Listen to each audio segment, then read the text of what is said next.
Michael McDonald, welcome to Listening with Leaders. You are the founder and CEO of, well, I think a number of companies, but the latest company is called Lithium Rhino, found at lithiumrhino.com. And it is a company that allows people to get rid of their lead acid batteries in their golf carts and replace them with a product that you guys create, which is a lithium ion based battery. Yes, And true. It's extremely similar technology to electric cars like Tesla. Mhm. I guess the golf cart market caught on a little bit late because they're still selling carts today with lead acid batteries. But yeah, we've created a kit that allows just about any common golf cart owner to take out their 6 or 8 lead acid batteries and put in just one lithium rhino battery. I guess it's a DIY, so it can't be very difficult. Yeah, we created it, but it started just out of necessity for myself, and that's I think why it's become sort of my baby, my favorite sort of one of my ventures, because I'm literally teaching people like myself to transform their golf cart and get rid of the lead acids like I had to do about a year and a half ago after replacing my lead acids for the third time in about 5 years. And it's expensive. It's 1,200, 1,500 every time with the lead acids. So I looked for a better solution. And when I found it, the light bulb went out that I wanted to share this and make it more accessible to the common golf cart, starting with my buddies and then my neighbors. And then, wait a second, this is more people need to know about this. And that's how Lithium Rhino was born. You're a serial entrepreneur. I think this is the fourth company you've started. Yes, yes, it is. I started in 2012.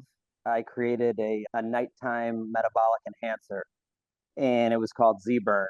And at the time, there was no other nighttime sort of diet aids out there. I was always into fitness, and that was another thing that came out of nowhere. I had read The 4 Hour Work Week with Tim Ferriss. I probably read that book 20 times that year. I was young, I was 30, about to get married and ready to try something. And that's when Z-Burn was born. And not only a year later, we were in 2,200 GNCs nationwide. That Yeah. company, is that still company still going? Yeah. The same product, the same bottle, the same label. It's that thing that you created a long time ago. And when you created it, you're like, yeah, this is great. And then years and years later, you're looking at it, you're like, man, that thing looks like a dinosaur. We need to freshen that up. Like you're almost like ashamed of it, but it's never been changed. People still love it. There's been people that have been taking it for 12 years, and I don't change it. And yeah, it's still up and rolling. Wow. So you're making money on that. Then you got out of fitness. What was the next venture? Yeah, after that, I did a couple more supplement brands. I grew that brand. I got into clean, all natural supplements. That was called Fit Farm USA, and that's still around. Did a nighttime keto product that was really successful, stuck with the nighttime theme. A couple years ago, we launched a golf lifestyle brand just because I was really passionate about golf that I have a partner in, and it's called One Under Golf. And our motto there is live one under. That was my first step into, okay, let's create something that has a little bit of a purpose to it, and not only providing quality golf products for maybe a good price, but giving back to the community. We partnered with the Harold Barner III Foundation, and he basically provides money to underprivileged athletes, gets them equipment, stuff like that. So we supported that, started donating to that. And that was, the first time sort of the light bulb went off for me where it's okay, it's not just about a business, just about a company. It's okay, maybe we can help some other people. Maybe we can get inspired that way. And when Lithium Rhino started, I went right after that as well because I found out the harmful effects of lead acid batteries. Horrible stories. There's an editorial column from Yale University. It's called Editorial 360, I believe. And they wrote some things as I was doing research about in third world countries, these factories and people that live next to the factories actually getting sick from the lead that they're taking out. Just even living next to one of these factories, one of the mothers was getting her baby sick from the milk because she was breathing in the fumes. The lead acids are really harmful, and our battery is 99% recyclable. It has no harmful metals in it. It lasts 12 years. So every time you put a lithium rhino, we're basically removing 20 lead acids from ever having to enter the market.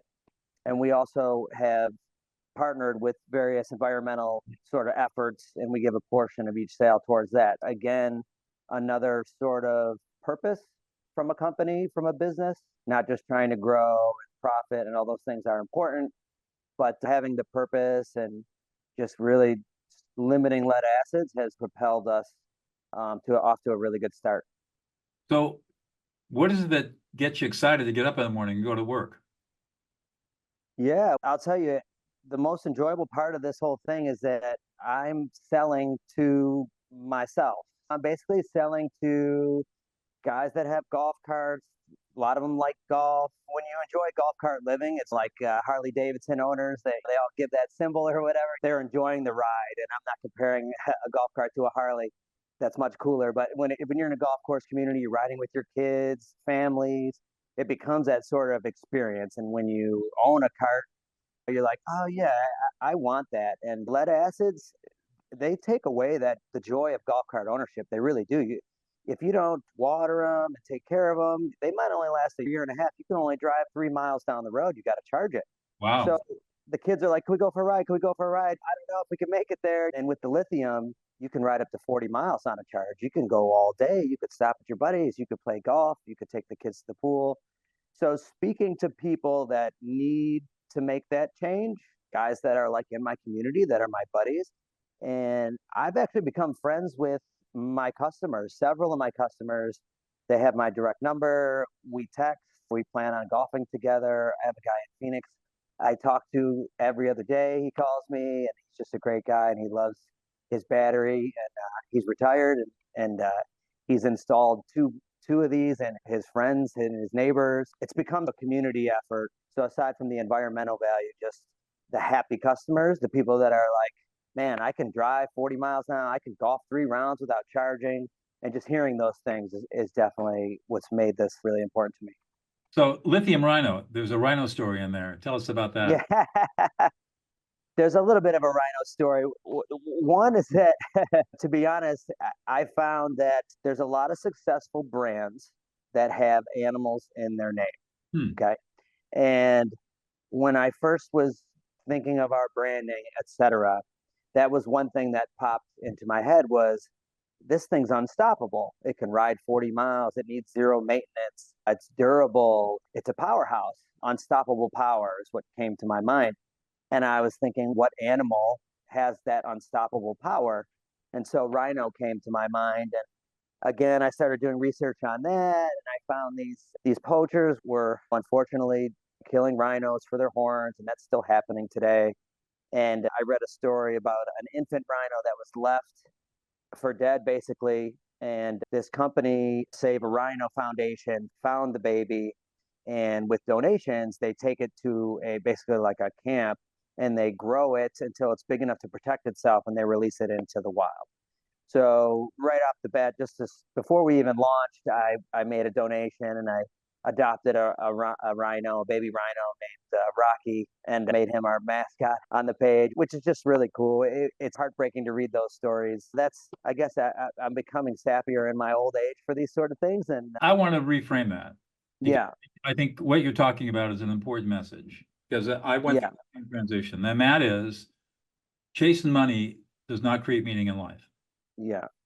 What creates meaning in life is serving others, and or serving the environment, or doing something altruistic with your time and your money. Yeah. And there are so many CEOs who are miserable because they don't have any meaning in their life other than the almighty buck. Yeah. And I went through that transition myself. I was a very successful civil trial lawyer, 22 years of experience, and I left it all to become a peacemaker. Yeah. And I don't make the kind of money that I made as a trial lawyer, but I help more people in a week than I Yeah. had 22 years as a trial lawyer.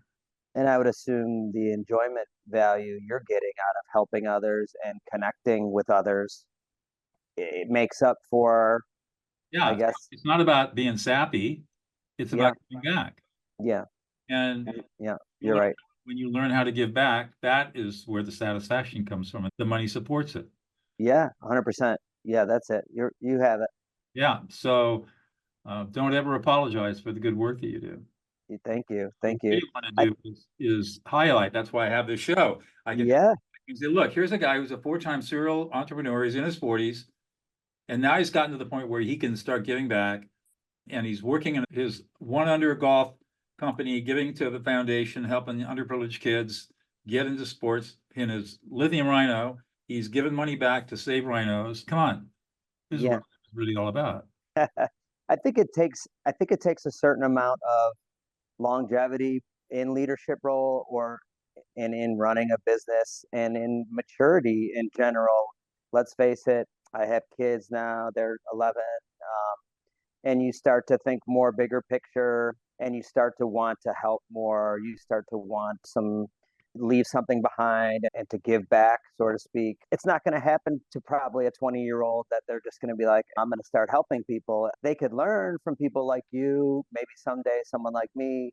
It's a process. I get it. And I think everyone can understand that. The more leaders like you and what I'm trying to do, and many others out there that are blazing a path of this, that this is the way to do it, I think we'll start to get younger leaders that do it as well. Exactly. So I'm curious, Michael, what is it that's unique about you that you bring to the table that has made all of this so successful? The hardest part for me is the managing and the running of the business, because my mind constantly wants to create another idea, bring it to market. And since the beginning, I always enjoyed going from concept to market, right? This is an idea. Okay, can it work? Is anyone else doing it? And it starts this whole wheels turning. And that inspires me. Sometimes when I started Lithium Rhino and I was designing it, I'd get up at 5 in the morning, just boom. Oh, wow. What I got to do this. I got to do this. The ideas are running, and the creative, and I guess people call it visionary things, artistic. Those things really are my staples. That's what I'm really good at. And managing the business and the accounting and those sort of things, that's where I need help. And that's where I need worker bees or freelancers or Sounds my like wife. those are the things best left delegated. Yes, but it makes sense too. It wouldn't make sense for me to do those things. I'm not good at those things. It would be distracting for me. It frustrates me to try to do those things. And then there's some people that they love organizing. My wife's fantastic at organizing things and spreadsheets and doing those drive me crazy. I don't like walls. And there's plenty of people that do. There's plenty of people that don't want to think about creative things. They like structure and they want to get those things done. That's the important part. I think if you wanted to talk about leadership, is finding the right person that wants to do those things that you don't want to do or aren't good at. Exactly. Yeah. Just about everybody I interview here says that one of the most important leadership functions is hiring the right people for the right job, and, Yeah. and hiring people who are smarter than you and better than you at what you do, and then letting them go, Yeah. leave them, Yeah. leave them alone. Yeah, exactly. You have some more creative ideas you're putting in the pot? Yeah. Ironically, so I just got back from China. I was in Shenzhen, China for almost 8 days visiting my factory. Obviously, there's no lithium batteries made in the USA. Really? Everything comes from overseas, but China gets a bad rap. And the reason China gets a bad rap for cheap products is because there's a lot of business owners that search for the cheapest product they could find in China for the most profit, and they bring it here, and it's cheap. Okay. And what I did with Lithium Rhino was I searched for the most expensive manufacturer, and the manufacturer who not only wanted to reduce carbon footprint, solar energy, those sort of things that were important to me, but also that was customer experience and quality.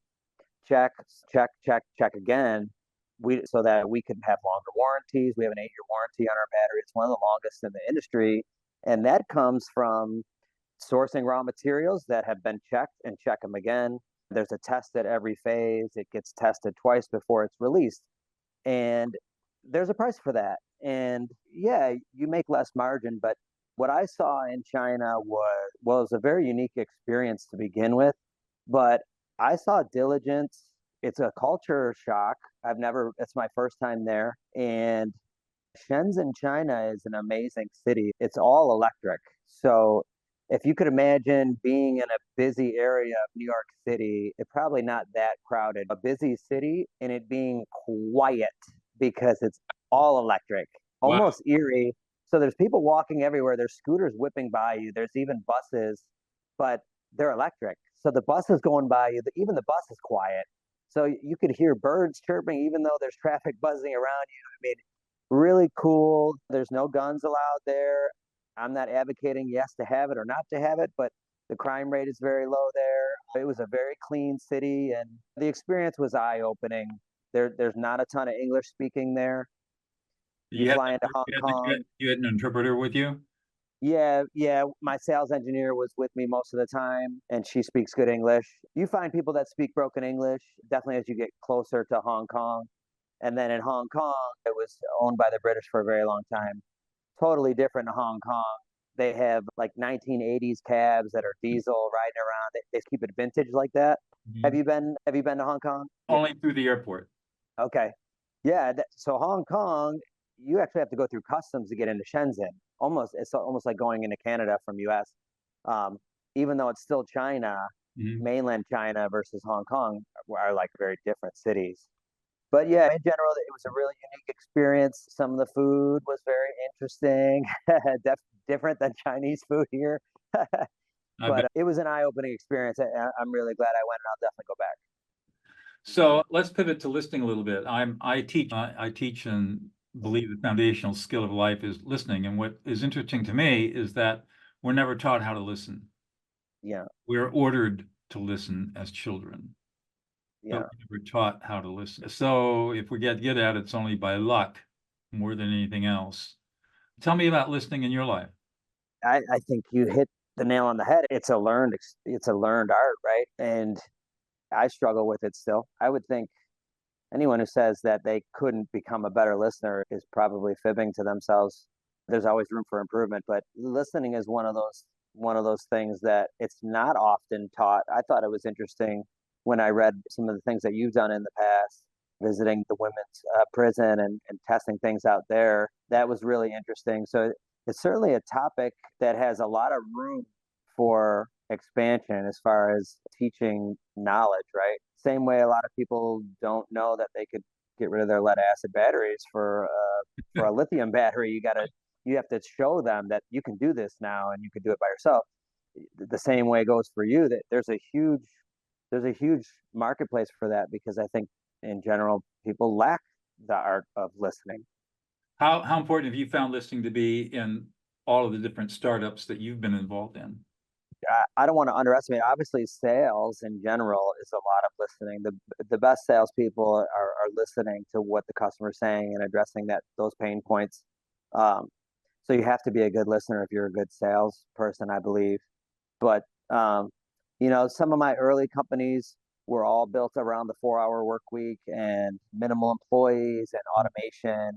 And so as I've grown through my businesses and had to have now Lithium Rhino more than ever employees, my wife is a big part of the company. And so that's a whole other level of trying to listen with the person you love, but also work with that person. So that, that's something I struggle with, and I admit that I struggle with it. So I think it's very important to learn that. Yeah, business couples that have both a intimate personal relationship and they're in business together face particular challenges in listening. Yeah. Because you have to be able to listen at all levels all the time.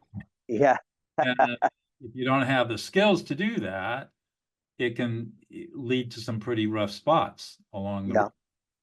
The good news is the mastering the skills to do that is not difficult, nor does it take a long time. You just need to know what the skills are. And that's what I do. Yeah. I think it's great. Where do you see yourself going in the next 5 or 10 years? Yeah, I think that's a great. Your kids are in college. That'd be 10 years from now, right? 21. Yeah. Coming to the end of college and they're out of the house. Now what? Yeah. I think it's pretty hard to see that far ahead, to be honest with you. When I started my first company, let's say I was just having kids, and it's really hard to go 10 years ahead. I think if you look back, you'll be like, wow, where am I now versus the 10 years? But 5 years ahead, 10 years ahead, that kid's done with college. And I think that's a whole sort of new question of where you want to be and what you want to be doing. I know I'll probably be doing something else from my history, I'll continue to create and I'll continue to innovate. I think forever. I don't think I'll ever retire. I think I'll continue to do things, but you probably look at some companies or ventures and you say, okay, is this exitable? Would you enjoy that lifestyle of exiting, maybe a lump sum exiting? But I don't think I could sit still that long not to do something else. Maybe it would continue to be more purposeful, right? Because at that point, if you can create something lucrative enough and you decide you want to sell and move on, and let's say you're at a very comfortable stage, at that point, probably what you're going to create next is either share knowledge that you've learned or some wisdom, or create something that has even more purpose to do things that will fill you in deeper ways than your pockets. So what would you tell yourself 12 years ago, knowing what you know now? Oh man, you know that the person you'll be 10 years from now is entirely different than the person you are today. Yeah. There's no way around it. And I think talking from you, I could see the similarities. You're going to continue to grow and evolve and learn. And if you are going to continue to grow and evolve and learn every day, then you're going to be different a year from now than you were today. Right. And maybe that's the message. Yeah. Growing and learning is what life is all about. So embrace it. 100%. Yeah. Never stop learning. Yeah. Right. The moment you stop learning, when you start dying. Yeah. Yeah. I agree. Absolutely. All right. One more question. I'll let you go. What's one thing about yourself, Michael, that we would never know about unless you revealed it to us? Oh my goodness. Wow. That's a tough one. Never would know. Yikes. I'll tell you, I can reveal. You would never know that I'm a jazz violinist unless I told you that. No, I would not know you were a jazz violinist. Although you do look like you could play an instrument. Over there in the corner, right there. There's Ah, I see the case. Yeah. Yeah, that case, let's see, that's my Slovakian violin. And then over here, I've got my 1792 Italian. And then over there is my electric, which I really have over here. So Ah, I love it. I love it. Yeah, no, I don't know. That's a really challenging question to answer. give me something So, trivial. yeah, I'm hardcore into fitness. I almost can't go on my day unless I start with a workout. You look like you're pretty buff. Oh, thanks. Thank you. But I just think for me, I started at a young age, and I think that it's built into me now at this point that my brain literally won't do what I want it to do unless I at least get 20 minutes of some sort of exercise, physical sort of muscle pump. Yeah, I guess it's not as an exciting fun fact as yours, but that's all I could come up with right now. Well, no, I mean, I do strength training once a week. I do Pilates twice a week, and I walk 3 miles every day. Yeah, it's important. Definitely. Critical. Yeah. Michael, thank you so much for your time today. It's been a really enjoyable talking with you. Yes, I've had a blast. Thank you for having me, Doug. You're welcome.